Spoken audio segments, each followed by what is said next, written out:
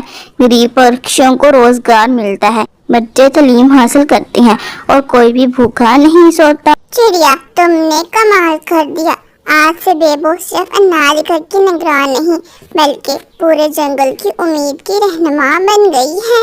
بیبو اپنے مضبوط نیک گھونسلے کے سامنے کھڑی اپنے بچوں کو دیکھتی ہے۔ مما ہم کامیاب ہو گئے۔ نہیں بیٹا، ہم نے تو صرف محنت کا پھل پایا ہے۔